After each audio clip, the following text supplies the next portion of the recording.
네, 안녕하세요. 네, 오늘 이렇게 수전절인데 수전절의 의미가 뭘까요? 수전절? 권사님 수전절이라고 들어보셨죠, 이번에? 수전절의 의미가 뭐예요? 우리 한자로 해석하면 어떻게 되죠? 장로님? 저기 예, 닦을서 예, 궁정전자 예. 절기. 예. 수전절을 한마디로 말하면 성전을 우리가 하나님께서 기뻐하시는 대로 우리가 다 회복하고 또 수리를 해서 그것을 하나님께 우리가 봉헌드린다 라고 하는 뜻인데, 지금 여기 앉아있는 저희들은 다 하나님의 성전이라고 말씀을 하셨거든요. 너희들의 몸은 하나님께서 거하시는 성령의 전인 것을 너희가 알지 못하느냐, 이렇게 말씀을 하셨는데요. 예수님께서 우리 인간의 망가진 이 성전을 다시 재건축하기 위해서 십자가를 지셨습니다. 근데 이 수전절이라고 하는 것은 기원전 165년경으로 제가 알고 있는데, 로마의 군인들이 이스라엘에 쳐들어와 가지고 이스라엘을 이제 점령한 다음에 예루살렘 성전을 자기들이 섬기는 이방신의 그 예배드리는 장소로 바꿨어요. 그래서 예루살렘 성전 안에서 그 이방 종교에 행하는 여러 우상 숭배의 행습들을 그 안에서 막 행하게 됐거든요. 그때에 마카비 형제라고 그 형제들이 그 모습을 보고 마음 가운데 의분이 생겨가지고 그 성전 안에서 우상 숭배를 하고 있는 이 로마 사람들을 다 내쫓아내고 그 성전을 다시 하나님의 뜻대로 수리하고 깨끗하게 이렇게 단장을 한 다음에 그것을 다시 하나님께 봉헌드리게 되었는데, 그 기간이 정확하게 딱 3년이 걸렸어요. 3년. 그래서 만 3년이 딱 차는 그날 이제 하나님께 봉헌을 드리게 되었는데, 그때 그 안에서 이 7금초대에 불을 붙이게 되었어요. 근데 보통 하루 저녁 기름을 넣게 되면 그날 밤이 지나면 또 기름을 더 추가해야 되는데, 그때에 어떤 하나님의 기적적인 역사가 있어가지고 기름을 한 번밖에 안 부었는데 8일 동안 그 촛불이 꺼지지 않았다라고 하는 기록이 있습니다. 그래서 이제 그때 수전절이 생기게 되었는데, 지금 우리 이 수전절에 대한 이야기가 요한복음 10장에 나오거든요. 근데 이 요한복음 10장에서 수전절이었는데 예수님께서 어디에서 거니셨다고 말하고 있죠? 예, 어떤 행각이라고 말하고 있죠? 예, 솔로몬의 행각이다라고 이렇게 말을 하고 있습니다. 그래서 이 솔로몬이라고 하는 이 이름이 뜻하는 바가 무엇일까요? 솔로몬은 살렘이라고 하는 단어에서 왔어요. 이 살렘이라고 하는 단어는 완전이라고 하는 뜻입니다. 완전.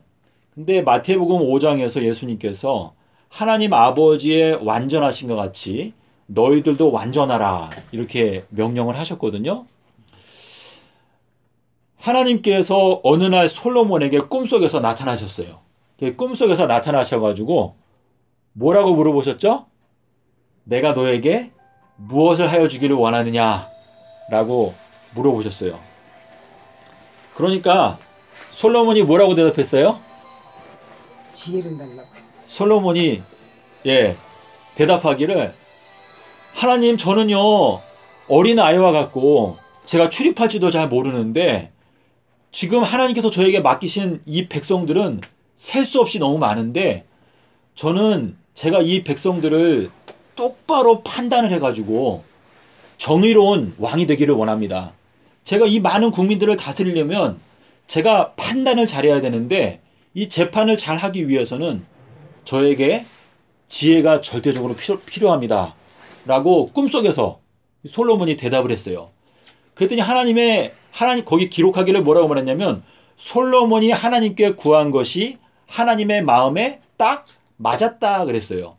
그때 하나님께서 솔로몬에게 뭐라고 약속하셨냐면, 솔로몬아, 네가 장수하는 걸 구하지도 않고 나한테 많은 재물도 구하지도 않고 너가 원수의 목숨도 구하지 않고 오히려 너가 백성들을 생각해서 백성들을 잘 재판하기 위해서 지혜를 구했기 때문에 너가 나에게 이 요구한 것이 나의 마음에 쏙 들었다. 그래서 내가 너에게 이제 총명의 마음을 줄 것인데, 너 이전에도 너 이후에도 너와 같이 총명한 자가 일어남이 없을 것이다 라고 하는 약속을 하셨어요. 그래서 이 솔로몬이 놀라운 지혜를 하나님께로부터 받았거든요. 그래서 이 머릿속에 하나님께서 하나님의 이 지혜를 주셔가지고 솔로몬이 뭘로 유명하죠? 재판. 명재판. 예, 솔로몬의 명재판 이야기 우리가 다 아시죠? 그 이야기가 뭐였어요? 엄마는 둘인데 살아있는 아기는 딱 한 개밖에 없어요. 그 이야기를 보게 되면 이 솔로몬이 어떻게 했죠? 칼을 가져와라. 그래서 칼로 딱 자르려고 명령을 내리니까 진짜 엄마가 누군지 가짜 엄마가 누군지 금방 드러났습니다. 자, 예수님께서 이 땅에 계실 때에 외식하는 자요라고 하는 말씀을 자주 하셨어요. 자, 외식이라고 하는 뜻이 뭐예요? 외식. 외식은 예. 다른 예, 외식. 예, 외식은 뭐죠? 한마디로 말하면 가시. 예? 가식. 예, 또 위선.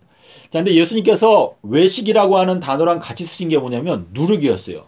그리고 평토장한 무덤이다. 또 회칠한 무덤이다. 저 회칠한 무덤이라는 게 뭐죠? 무덤 속에는 시체가 들어있는데 그 겉에는 아주 하얗게 예쁘게 꾸며놓은 것을 이 회칠한 무덤이다 라고 이렇게 말씀하셨습니다. 예수님께서 이 외식에 대해서 여러 가지로 말씀하셨는데 장로들의 유전이다, 너의 눈 속에 있는 들보다, 사람의 계명이다, 이렇게 여러 가지로 말씀하셨는데 우리가 예수님 앞에 섰을 때 예수님께서 외식하는 자야 라고 부르신다면 그것만큼 부끄럽고 두려운 예수님의 판결이 없을 것 같아요. 근데 예수님께서 누가복음 12장에서 외식하는 자들아 라고 말씀하시면서 너희들은 날씨는 미리 분별할 수 있으면서 어찌하여 요나의 표적에 대해서는 올바로 분별하지 못하느냐라고 말씀하셨어요. 제가 이 말씀을 보면서 예수님께서 왜 요나의 표적을 그렇게 강조를 하셨을까 하는 생각을 해봤습니다. 예수님께서 누가복음 12장에서 악하고 음행하는 세대가, 자, 악하고 음행하는 세대가 무슨 뜻이에요? 악하고 음행한다는 뜻이 뭘까요? 예수님께서 너희가 음행한 영거 외에는 부인을 버리지 말라 이렇게 말씀하셨어요. 예수님은 우리의 남편이신데 예수님께서 우리들을 버리신다 라고 하는 것은 우리가 음행하는 경우에는 예수님께서 우리들을 버리신다 라고 하는 의미로 이 악하고 음행하는 세대에게 내가 보여줄 수 있는 표적은 요나의 표적밖에 없다라고 말씀하셨습니다. 예수님께서 외식하는 자여 너희들은 날씨는 미리 예측할 수 있으면서 우리가 저녁에 하늘을 보면 붉게 노을이 들게 되면 우리가 뭐라고 말하나요? 내일은 날씨가 굳겠다. 아침에는 또 어떻다고 그랬죠? 날씨가 또 맑겠다. 우리가 날씨를 보면서 예측을 하는데 그런 거는 너희가 할 수 있지만은 어찌하여 요나의 표적은 너희가 분별하지 못하느냐라고 말하면서 너가 길에 있을 동안에 너를 송사하는 자와 빨리 어떻게 하라? 사화하라. 이게 무슨 뜻이에요? 저희들이 지금 길을 가고 있는데 누가 우리들을 송사하고 있습니까? 마귀가 우리를 송사하고 있습니다. 근데 마귀는 무엇으로 우리를 송사한다고 그랬죠? 계시록 12장에서 낮과 밤으로 우리를 송사한다고 그랬어요. 저는 그 낮과 밤으로 우리를 송사한다라고 하는 말을 들었을 때 저는 옛날에는 그 말이 그냥 항상 우리들을 송사하느라고 따라다닌다라고 그냥 생각을 했었는데 예수님께서 요나의 표적을 말씀하실 때 삼낮 삼밤 땅속에서라고 하는 그 말씀을 하시면서 내가 이 악하고 음란한 세대에게 허락해 주는 표적은 요나의 표적밖에 없다 라고 하는 말씀을 하실 때 사단이 우리를 송사하는 것은 사실상 요나의 표적을 가지고 우리를 송사한다 라는 것이 거기에 드러나 있습니다. 그래서 주님께서 너희가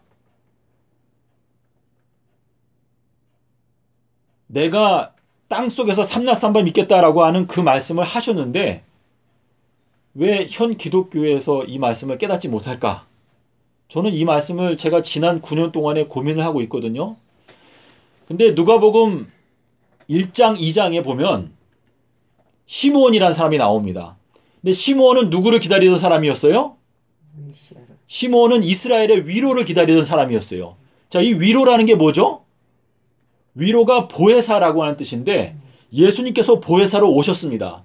근데 시므온이 아기 예수님을 딱 만났을 때 성령이 감동되어서 예수님에 대해서 예언하게 되었어요.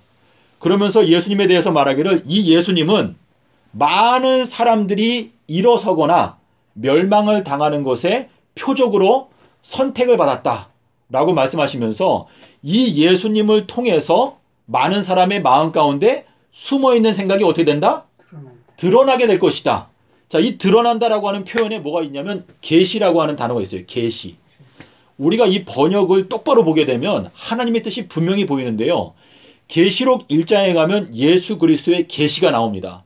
그런데 고린도전서 1장에도 역시 예수 그리스도의 계시가 나오는데 너희 가운데서 예수 그리스도의 증거가 공고하게 확고하게 되어서 너희가 모든 은사에 충만하여서 예수 그리스도의 계시를 기다리라 라고 말씀하시고 있는데요.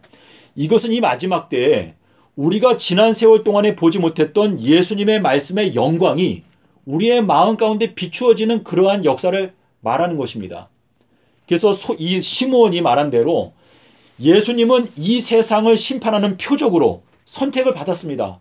그런데 침례 요한이 요한복음 3장에서 외치기를 위로부터 오시는 이에 대해서 말했습니다.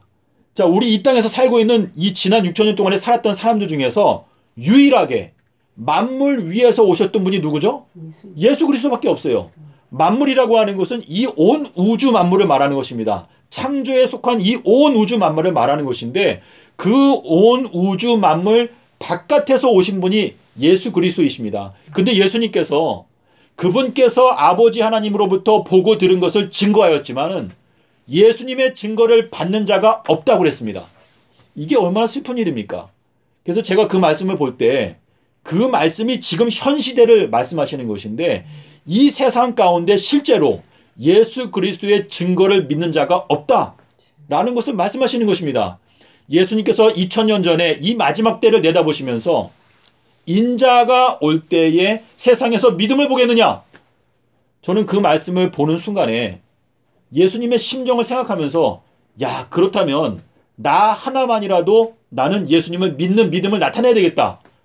그러한 열망이 우리의 마음 가운데 생기게 되는 것입니다. 그래서 우리가 예수님을 기쁘시게 하고 예수님을 위로한다라고 하는 것은 예수님께서 우리에게 하신 그 말씀을 나의 생명과 같이 믿고 그 말씀 위에 굳게 서는 것, 이것이 예수님을 기쁘시게 하는 것입니다. 그래서 많은 사람들이 멸망으로 인도하는 문으로 가고 넓은 문으로 가지만 생명으로 인도하는 문은 어떻다고 그랬죠? 좁고 협착하다. 많은 사람들이 그 길을 찾지 않습니다. 대부분의 사람이 찾지 않습니다. 노아의 때와 마찬가지라고 말했습니다. 노아의 때에 8명이 구원을 받았는데 사도 베드로가 적은 숫자였던 8명만 구원을 받았다라고 말을 하고 있는데 주님께서는 이 마지막 때에도 노아의 때와 똑같이 될 것이다 라고 말씀하셨습니다. 우리가 오늘 수전절이 되었는데요. 정말 지금 우리가 이 세월을 아끼고 시간은 한 번 지나가면 다시는 돌아오지 않습니다. 근데 주님께서 우리에게 맡기시는 이 사명은 너무나 중차대하고 지금 이 주님의 말씀의 빛이 이 세상에 밝히 비춰야 되는데 이 세상은 다 깊은 흑암 가운데 빠져 있습니다.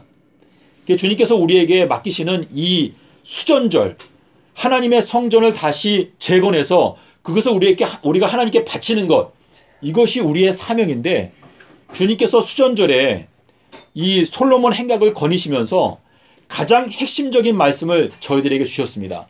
그래서 수전절 때 우리에게 주신 가장 핵심적인 지혜의 말씀은 무엇인가 하면 나의 양은 내 음성을 듣는다. 그것이 가장 핵심입니다. 이 같은 장 요한복음 10장에서 예수님께서 진실로 진실로를 2번 말씀하신 데가 있어요. 제가 신약 성경을 보면서 예수님께서 진실로를 1번 말씀하신 적도 있고 진실로를 2번 말씀하신 적도 있는데 요한복음 10장 7절에서는 2번 진실로 하시고 그것도 모자라서 그 다음에 뭐라고 말씀하셨냐면 내가 또 한 번 더 내가 너희들에게 말하노니. 요한복음 10장 7절에서 진실로 진실로 또 한 번 내가 너희에게 말하노니 내가 바로 양의 문이다 라고 말씀하셨습니다. 그래서 저는 이 말씀을 우리의 마음 가운데 아무리 강조하고 아무리 되새겨도 지나치지 않을 만큼 예수 그리스도께서 양의 문이다. 이 양의 문으로 들어가지 아니하는 자들은 다 절도고 강도다 라고 하는 그 말씀은 우리가 예수님의 말씀을 우리의 마음 가운데 온전히 받아들이고 그 길을 추구하지 않게 되면 저희들은 결단코 천국에 들어갈 수 없다라는 것을 말씀하시는 것입니다.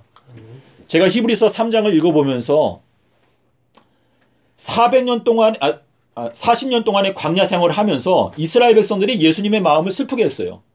그래서 1세대가 그 가나안 땅을 향해서 나왔는데 그 많은 사람들이 가나안 땅에 들어가지 못하고 그 광야에서 다 죽었습니다. 근데 히브리서 3장에 보면 예수님께서 뭐라고 말했죠? 내가 맹세한다 그랬어요. 맹세.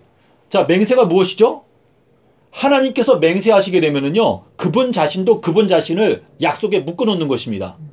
자, 니느웨 성에 대해서 경고할 때에는 뭐라 그랬어요? 요나야, 너 가서 니느웨 성을 경고해라. 40일 뒤에 이제 니느웨 성이 멸망한다라고 경고해라. 근데 거기에서는 하나님께서 맹세하지 않으셨어요. 그러니까 이 니느웨 성 사람들이 회개했을 때 어떻게 됐습니까? 하나님께서 그들을 용서하시고 멸망시키지 않았어요. 그런데 히브리서 3장에 보면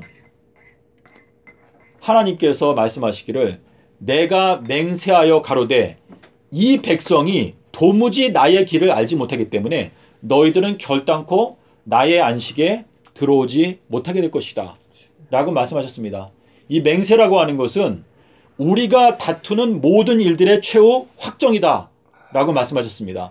그래서 그분께서 말씀하신 것이 변동됨이 없다는 것을 확실하게 하기 위해서 주님께서 맹세하셨다라고 말했습니다. 그래서 지금 이 말씀을 들으실 때 마음 가운데 요나의 표적이 뭐가 그렇게 중요한가? 난 도무지 이해가 안 간다. 그러한 생각이 드시더라도 예수님께서 왜 위선자들아, 외식하는 자들아, 너희들이 날씨는 분별할 수 있으면서 어찌하여 요나의 표적은 제대로 분별하지 못하느냐? 라고 하는 말씀을 하셨을까? 이것을 곰곰이 생각해 보시기를 바랍니다. 예수님께서 왜 요나의 표적을 말씀하시면서 나는 솔로몬보다도 더 위대한 자다. 왜 그렇게 말씀했을까요? 예수님께서 솔로몬과 예수님을 비교해서 말씀하신 것은 과거의 솔로몬이 하나님께로부터 지혜를 받아서 그 많은 이스라엘 백성들을 정의로 다스리면서 그때의 그 나라가 부강하고 평화로웠습니다. 그런데 예수님께서는 솔로몬보다 더 크신 지혜로 이 세상을 심판하시는데 그 심판의 칼이 바로 요나의 표적이라는 것을 말씀하시는 것입니다. 우리가 그냥 성경의 일반적인 이 교리를 전파하게 되면 양들도 오고 염소도 옵니다. 하지만 예수님께서 말씀하신 요나의 표적을 증거하게 되면 신기하게도 하나님의 능력이 거기 역사하기 때문에 오직 예수님께서 기뻐하시는 양들만 그 음성을 듣고 오게 된다 라고 하는 것을 말씀하시고 있습니다. 그래서 저는 지난 9년 동안에 이 요나의 표적을 살펴보게 되면서 이 예언의 말씀을 깨닫게 되었습니다. 제가 다니엘서 안에 7인봉이 있다는 것을 깨닫게 되면서 제가 그 말씀을 전하기 위해서 노력을 하고 있는데요. 제가 알기로 이 지구상 전체에서 다니엘서 안에 있는 7인봉을 알고 있는 사람이 없습니다. 자, 그렇다면 하나님께서 우리에게 주신 이 빛은 우리가 이 기별을, 이 세상을 비추는 사명을 우리에게 맡기신다 라고 하는 뜻인데, 다니엘서 12장에서 악한 자는 아무도 깨닫지 못하지만 오직 지혜로운 자는 깨닫게 될 것이다 라고 하는 약속을 하신 걸 보면 우리가 그 말씀을 들을 때 와, 악한 자는 결단코 깨닫지 못하게 하시는구나, 지혜로운 자만 깨닫게 하시는구나, 그러면 나는 지혜로운 자, 지혜로운 처녀에 들기 위해서 이 말씀을 연구해야 되겠다. 우리가 출발해야 됩니다. 하나님께서 아브라함에게 와서 너가 내년 이맘때면 네가 아들을 낳을 거야. 아브라함이 믿을 수 있었어요? 믿을 수가 없었어요. 아브라함이 나이가 100세가 되었고 자기의 몸이 다 마른 장작처럼 말라버렸는데 내가 어떻게 아기를 낳을 수 있겠습니까? 근데 아브라함이 마음 가운데 바랄 수 없는 중에도 하나님을 믿었습니다. 왜냐하면 하나님은 믿으신 분이고 그분이 말씀하신 것은 반드시 성취가 되기 때문에 믿었습니다. 침례 요한이 날 때도 마찬가지였습니다. 사가랴 제사장이 의로운 사람이었죠. 의로운 사람이었음에도 불구하고 자기가 나이가 많으니까 가브리엘 천사가 말하는 걸 믿지 못했어요. 그래서 그 사람이 침례 요한이 태어날 때까지 벙어리가 되었습니다. 우리가 하나님의 약속을 믿지 않게 되면 저희가 진리의 말씀을 똑바로 증거할 수가 없습니다. 그래서 하나님께서 나에게 말씀하신 바에 대해서 우리가 우리의 형편, 나 자신을 바라보게 되면 우리가 믿음을 행사할 수가 없습니다. 우리는 믿음의 주요 온전케 하시는 예수 그리스도를 바라보고 주님께서 능히 그것을 하신다는 것을 믿고 내가 믿음으로 한 발자국 나갈 때 우리가 주님의 뜻을 이룰 수 있는 것입니다. 주님께서 너는 너의 자리를 들고 일어나서 걸어가라. 그 말씀을 믿고 우리가 움직이고자 노력할 때 그때 주님께서 우리에게 능력을 주시는 것입니다. 주님께서 우리에게 말씀하신 이 요나의 표적, 이 표적 속에는 이 세상 전체를 심판하시는 하나님의 지혜가 들어있습니다. 예수님께서 말씀하시기를 아버지께서 이끌지 아니하시면 어느 누구도 나에게 감이 올 수 없다 라고 하는 말씀하신 걸 생각하게 되면 하나님께서는 우리 전체를 꿰뚫어 보고 계시고 우리의 마음의 동기까지 감찰하시기 때문에 그분께서 기뻐하지 않는 자들은 진리의 빛이 보이지 않게 하시는 것입니다. 그래서 다니엘서 10장에서 말씀하신 대로 다니엘아 너가 깨닫기 원해서 하나님 앞에서 스스로 겸비하게 하기로 결심하던 첫날부터 너의 기도가 들으신 바 되었다. 이 말씀이 얼마나 좋지 않습니까? 우리가 하나님 앞에 깨닫기 원하는 마음이 있고 하나님 앞에 나 자신을 낮추기로 결심하게 되는 그 첫날부터 하나님은 그 사람을 알아보신다는 것입니다. 우리가 그냥 겸손하게 막 한 100일이나 1000일 동안 그냥 고행하는 것처럼 오랫동안 자기를 겸비하게 해야 그 다음에 하나님이 돌아보신다는 게 아니고 결심하는 그 순간부터 하나님께서 너의 기도를 들으신다라고 하는 그 말은 우리의 마음이 진정으로 하나님 앞에 겸손하게 진리의 말씀을 깨닫기 위해서 하나님 앞에 간구하게 될 때 그 순간부터 하나님은 역사하신다라는 것을 말씀하시는 것입니다. 제가 이 예수님의 순환주간을 살펴보게 되면서 예수님께서는 순환주간 9일 동안에 이 지구 역사 마지막 9년을 다 예언해 놓으셨습니다. 마가복음 13장 23절에서 예수님께서 분명히 경고했어요. 너희들 조심해라. 내가 모든 걸 너희들에게 다 미리 말했다. 이게 얼마나 좋은 말씀 아닙니까? 지금 이 사복음서를 우리가 자세하게 살펴보게 되면 이 지구 역사 마지막 때 일어나게 되는 모든 일들을 다 열어놓았다라는 뜻입니다. 주님께서 이 마지막 때 보혜사 성령을 보내서 우리에게 이 진리의 말씀을 깨우쳐 주신다라고 말했는데요. 우리가 이 성경 말씀을 오늘부터라도 결심을 하고 나의 마음의 모든 관심이요. 이 말씀에 가 있어야 돼요. 주님께서 우리에게 영생을 주는 것이 주님의 가장 큰 소원인데 그분께서 피를 흘렸음에도 불구하고 우리의 마음이 엉뚱한 데 가 있으면은요. 그것은 존귀에 처하지만 스스로 깨닫지 못하는 멸망하여 가는 짐승과 같다라고 말했습니다. 우리가 사용하는 우리의 시간은 우리가 하나님 앞에 책임이 있습니다. 우리가 이 땅에서 살 때 예수님께서는 우리가 장터에 있다라고 말했어요. 장터에. 우리가 시장에 가게 되면 내가 가장 좋아하는 것을 위해서 우리의 돈을 투자합니다. 근데 주님께서 우리가 이 장터에 있는데 이 세상에 있는 모든 것들을 주님께서 뭐라고 말했냐면 세상에 있는 것들을 사랑하지 말라. 세상을 사랑하는 그 사람에는 그 사람의 마음속에는 하나님의 사랑이 거할 곳이 없다라고 말씀하셨는데요. 주님께서는 우리에게 영생의 말씀을 주셨습니다. 예수 그리스도가 가장 값진 진주이고 보화인데 예수님께 우리가 가까이 나가고 간절히 찾고 만나면 그분께서 우리들을 만나주시고 열어주신다. 그래서 잠언 8장에 보면 뭐라고 말했습니까? 나를 사랑하는 자가 나의 사랑을 받을 것이다 라고 말했습니다. 예수님은 지혜로 표현되어 있거든요. 지혜. 근데 예수님께서 요나의 표적을 말씀하실 때 나는 솔로몬보다 더 큰 자다라고 말씀하신 것은 요나의 표적 속에는 지혜의 알맹이가 거기에 들어있다라는 것을 말씀하시는 것입니다. 그래서 예수님께서 수전절에 두 가지를 말씀하셨는데요. 나의 양은 나의 음성을 듣는다 라고 말씀하셨고 또 하나는 뭐냐면 나는 하나님의 아들이다 라고 말했어요. 예수님이 하나님의 아들이다 라고 하는 그 뜻이 무엇이죠? 예수님은 하나님 아버지와 동등된 분이시다 라는 뜻이에요. 그래서 예수님의 말씀이 차지하고 있는 나의 마음속에 비중이 얼만큼 큰가? 이것이 가장 중요한데요. 예수님의 말씀은요. 생명의 말씀이고 이 성경 속에서도 예수께서 가라사대는요. 그거는 이 온 우주를 지탱하는 능력의 말씀이라는 것을 저희가 믿어야 됩니다. 우리가 예수님의 생애를 우리가 돌아볼 때, 자, 우리가 10일 날, 그리고 14일 날, 그리고 18일. 자, 요 세 가지 숫자가 가장 중요한 숫자인데요. 자, 요 10일 날은 예수님께서 뭐랬냐면은, 호산나 뜻이 뭐죠? 호산나? 우리를 구원하소서. 예, 구원하소서. 구원하소서라고 외쳤어요. 자, 예수님께서 십자가에서 돌아가실 때 뭐라고 외쳤죠? 엘리 라마 사박다니. 그러니까 사람들이 그걸 뭐라고 해석했어요? 엘리야가 와서 어떻게 하나? 엘리야가 와서 저를 구원하나 보자. 자, 예수님 돌아가실 때 뭐가 터졌어요? 뭐가?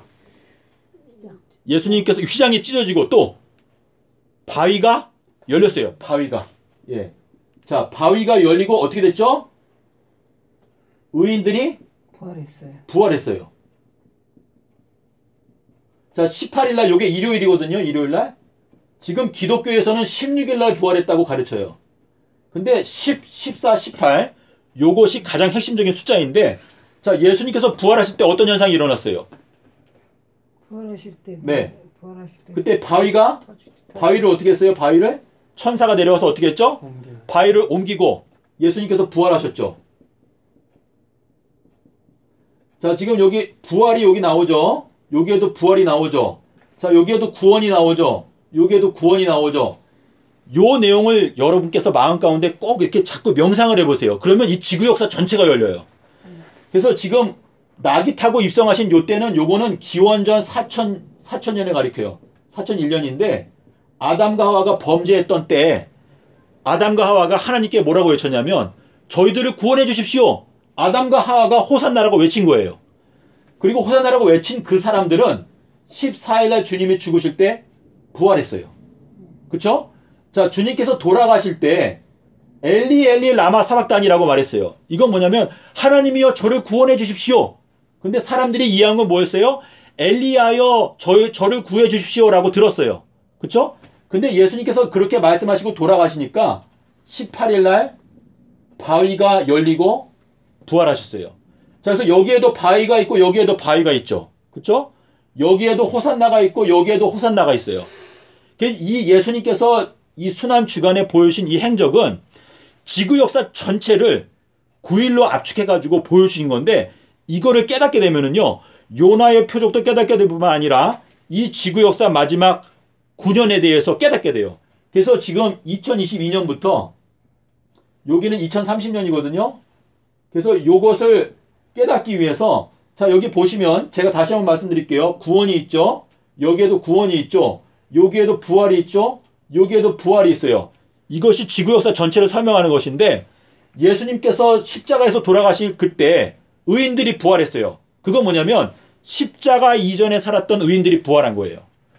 그리고 십자가 사건 때 주님께서 엘리야여 나를 구원하라 라고 하는 말씀하셨는데, 마태복음 17장 11절에서 예수님께서 뭐라고 말씀하셨죠? 엘리야가 와서 어떻게 할 것이다? 모든 것을 회복할 것이다 그랬어요. 엘리야가 와서. 자, 계시록 1장에 보면 뭐가 나와요? 천사가 3번 나와요. 천사가. 계시록 1장에 뭐라고 나오죠? 천사를 보내서 예수 그리스도의 계시를 증거했다. 계시록 22장에도 6절과 16절에 나 예수는 나의 사자를 보내서 어떻게 했다? 속히 될 일들을 증거하게 하였다 그랬어요. 자, 이 나의 사자를 보낸다라고 하는 것은 말라기서 3장 1절에 내가 내 사자를 보낸다. 마태복음 11장 10절에서 뭐라고 했어요? 내가 내 사자를 너희들의 앞서 보낸다. 주님께서 뭐라고 했어요? 엘리야가 와서 모든 것을 회복할 것이다 라고 이렇게 말씀하셨거든요. 그래서 요 내용을 마음 가운데 깨닫기 위해서 성경을 펴고 요걸 살펴보세요. 그러면 예수님의 십자가 속에 길이 있다. 예수님께서 말씀하신 게 뭐예요? 내가 길이다. 내가 너희들에게 보여줄 수 있는 표적은 요나의 표적밖에 없다. 이 말은 요나의 표적을 연구하게 되면 우리가 길을 깨닫게 된다. 우리가 가는 길을 알게 된다. 라는 것을 말씀하신 것이거든요. 그래서 우리가 이 수전절이라고 하는 것은 지금 사단은 뭐냐면 이사야서 27장 1절에 보면 사단은 리워야단이죠. 근데 뭐라고 말했어요? 꼬불꼬불한 뱀 리워야단. 뱀은요, 하나님의 말씀을 꼬불꼬불하게 만들어놨어요. 근데 침례 요한이 와서 뭐라고 말했죠?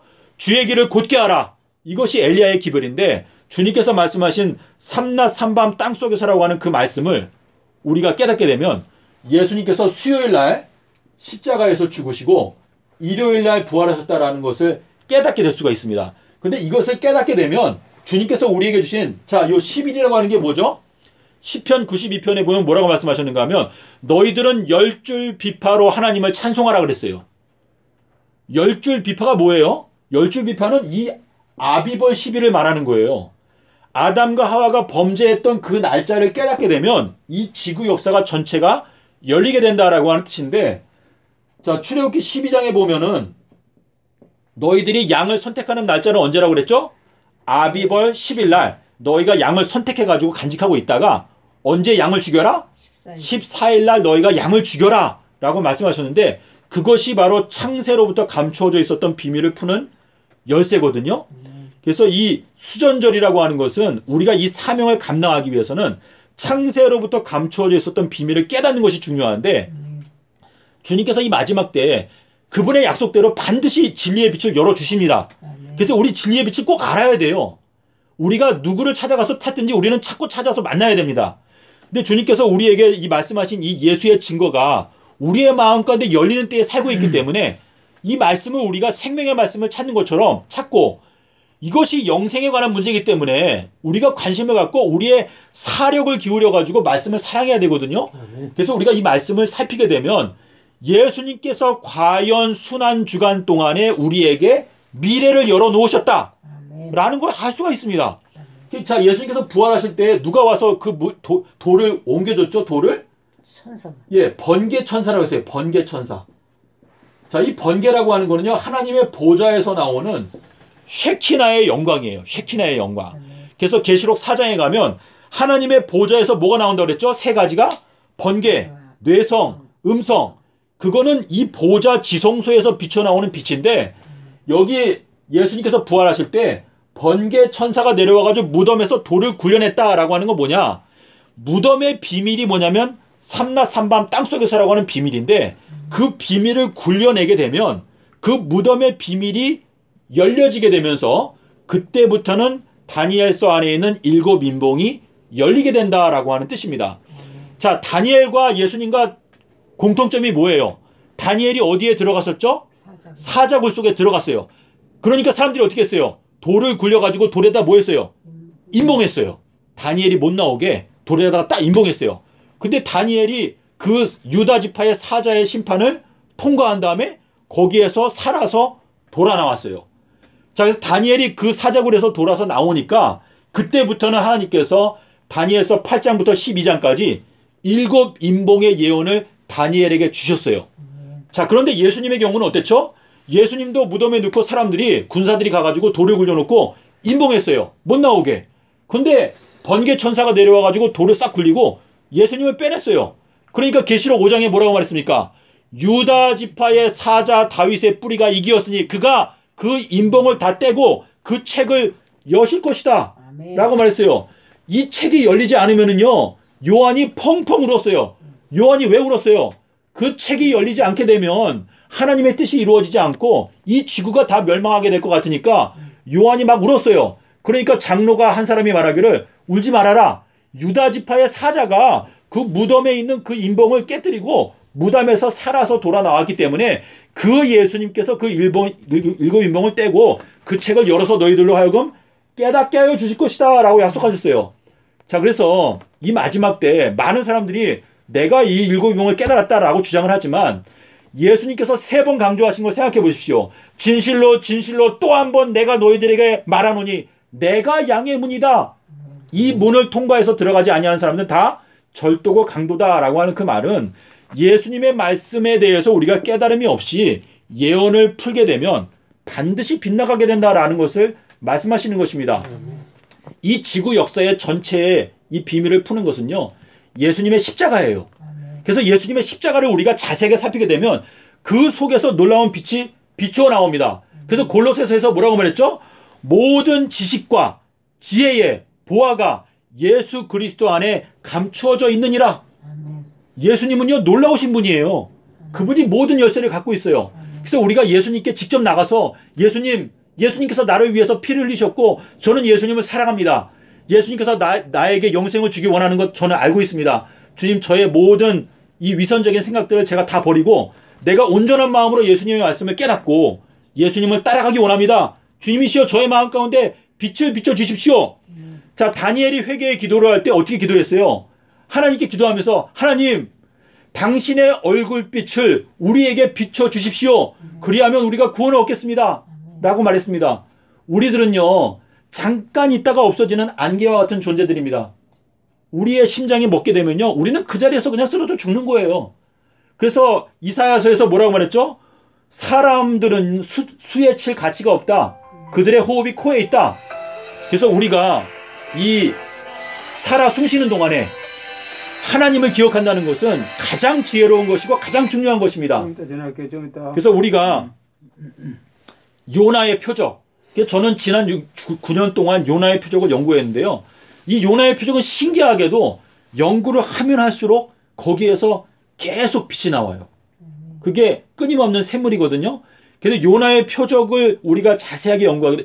자, 예수님께서 이사야서 9장 6절에서 뭐라고 말했죠? 아들을 우리에게 주셨는데 그의 이름이 뭐라고 그랬어요? 기묘자라 모사라 전능하신 하나님이라. 근데 거기 보면 기적이라고 돼 있어요. 기적. 그의 이름은 기적이다. 근데 예수님께서 내가 너희들에게 주는 기적은 요나의 기적밖에 없다. 외식하는 자들아, 너희들은 왜 요나의 표적을 깨닫지 못하느냐? 이 말씀을 한번 생각해 보세요. 그래서 많은 분들이 그래요. 요나의 표적, 너는 허구한다. 맨날 요나의 표적만 얘기한다고 그래요. 저한테. 그런데 저는 이걸 연구하면 연구할수록 이 말씀이 얼마나 중요하고 간절한지 제가 마음 가운데 느끼거든요.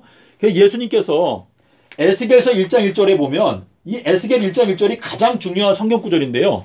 여기에 보면 뭐라고 나오냐면 30년 4월 5일 날 에스겔이 하나님의 지성소에 있는 보좌를 보았다. 라고 기록하고 있어요. 자, 지성소가 열린 날은 예수님께서 십자가에서 돌아가시던 날인데 여기 30년 4월 5일은 예수님께서 십자가에서 돌아가시던 날짜였습니다. 아멘. 그래서 예수님께서 서기 30년 4월 5일 날 십자가에서 돌아가셨다. 이 한마디가 성경 전체를 풀 수 있는 열쇠입니다. 아멘. 그래서 예수님께서 우리에게 주신 이 요나의 표적을 연구하면 연구할수록 기독교에는 지난 2000년 동안에요. 예수님의 십자가 사건도 모르고 예수님이 언제 태어나셨는지 몰라요. 하지만 그 말씀이 여기에 다 들어있거든요. 주님께서 제자들에게 뭐라고 말했죠? 내가 너희들을 이제는 종이 아니고 친구라고 하노니 왜냐하면 아버지께서 나에게 말씀하신 것들을 내가 남김없이 다 너희들에게 알려주었기 때문이다 라고 말했어요. 자, 종과 친구의 차이가 뭐예요? 종은 주인이 하는 일을 몰라요. 하지만 친구는 안다고 그랬어요. 자, 성경에 보면 친구가 누가 나오죠? 아브라함. 소돔과 고모라 멸망시킬 때 하나님께서 뭐라고 말했어요? 내가 소돔과 고모라 성을 멸망시키려고 하는 나의 계획을 내가 숨기겠느냐? 말했죠. 자, 침례 요한도 예수님의 친구였어요. 그래서 저희들이 예수님의 친구가 되게 되면 예수님의 계획을 알 수가 있습니다. 그래서 예수님의 계획을 우리가 알 때 예수님과 함께 일할 수 있는 거예요. 예수님께서 무엇을 하는지도 모르는데 어떻게 예수님과 함께 일할 수 있습니까? 다 헛된 짓을 하는 것이거든요. 그래서 우리가 이 마지막 때 나를 아시는 예수님께 내가 겸손히 예수님께 기도하게 되면 그 기도하던 첫날부터 너의 기도가 들으신 바 되었다라고 하는 것이 예수님의 약속입니다. 그래서 우리가 하나님을 만홀히 여길 수 없습니다. 그래서 우리가 하나님 앞에 있는 그대로 나가서 나의 마음 가운데 있는 모든 죄를 자복하고 하나님, 제가 저 자신을 낮추고 하나님을 경외하는 마음으로 주님을 따라가기 원하오니 저에게 은혜를 베풀어 주시옵소서라고 기도하게 되면 그 순간부터 하나님께서 저희 각자를 인도하실 줄을 믿습니다. 예, 감사합니다. 네. 아이고 귀한 말씀. 예. 예. 우리 권사님 이 말씀 들어봤어요? 삼낮삼밤 땅 속에서 못 들어봤죠? 예.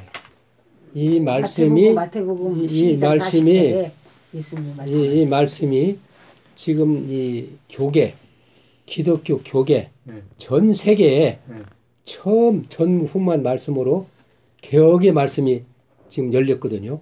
이거를 미국에서 시민권자인데 미국 시민권자인데 2014년 4월 28일 날 밤에 이 말씀을 보다가 하나님께서 깨닫게 해 하시고 5년 동안 미국에서 이걸 증거하다가 안 받았어.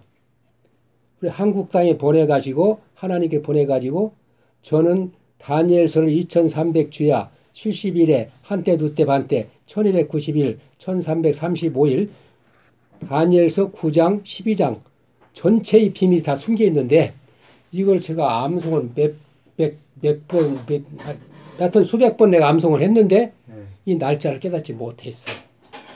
그러니까 다니엘이 기도하니까 가브리엘 천사를 하나에 보내줘가지고 다니엘아 깨닫게 좀 같이 저도 이 말씀을 암송을 했는데 깨닫지를 못하고 기도를 했거든요. 근데 우리 미국에서 이렇게 하나님 보내주셔가지고 저를 만나게 하시고 지금 이 일을 지금 진행하고 있습니다. 미국에서 오래 생활 그랬던 15년요. 15년. 네. 미국 어디서? 버지니아요. 버지니아에서. 네. 그럼 어디와 여기 한국에는? 2018년. 지금 한 2018년이면 2020. 그런데 1년 후에 19년도에 저를 만났거든요. 19년 하반기에 만나가지고 같이 지금 일을 진행하고 있습니다. 자, 이 말씀 너무 중요하기 때문에 오늘 우리 고 선생님이 이 말씀을 받게 하신 것은 하늘의 뜻이 있어서 저하고도 그렇게 있었지만 몰랐었잖아요. 근데 이게 놀라운 역사가 지금 진행했기 때문에 성령께서 인도할 줄 믿습니다. 그리고 이 말씀을 꼭 이게 방주를 짓는 말씀이기 때문에 암송하고 걸어다니는 성경책, 말씀책가 되면은 또 이게 이제 우리 월상마다 이 말씀을 깨닫고 해서 거룩한 성전이 되어가는 저와 여러분 됐으면 좋겠습니다. 아멘. 할렐루야. 여기 비밀이 또 있거든요. 새 노래 부르면서 지금 현재 다니엘서 비밀은 이쪽에 비밀이 숨겨 있거든요. 이 말씀도 새 노래로 영광 돌리겠습니다. 그런 다음에 주님 같이 마치겠습니다. 요나의 표적대로 삼낮 삼밤은 땅 속에서 지내시는 부활하셨네. 수요일에 다 이루신 우리 주 예수 목금토 3일 동안 땅속 계셨네. 3일 동안 모퉁이 돌 완성하신 주 3000년간 예루살렘 완성하시리.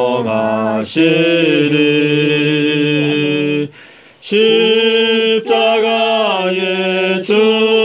죽으셨던 서기 30년 그때부터 3000년간 건축하시네.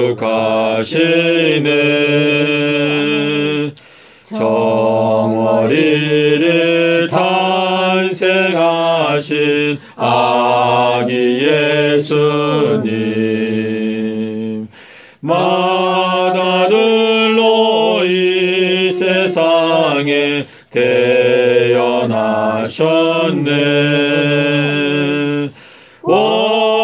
월삭의 실체이신 우리 주 예수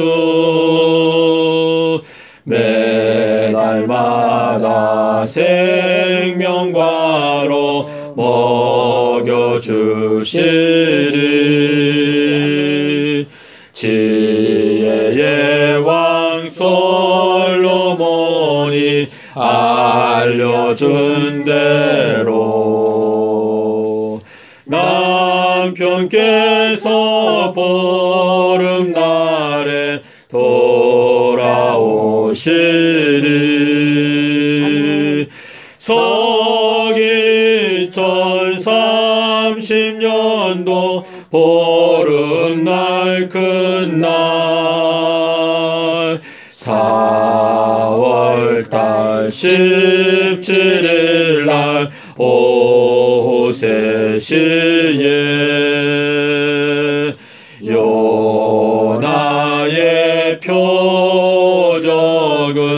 순결의 표적 비둘기의 순결함을 나타내는 표 삼낮 삼밤 땅 속에서 지내신 주님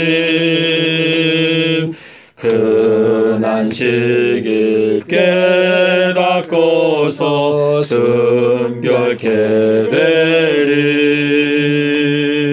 나를 위해 생명 바친 목자의 세일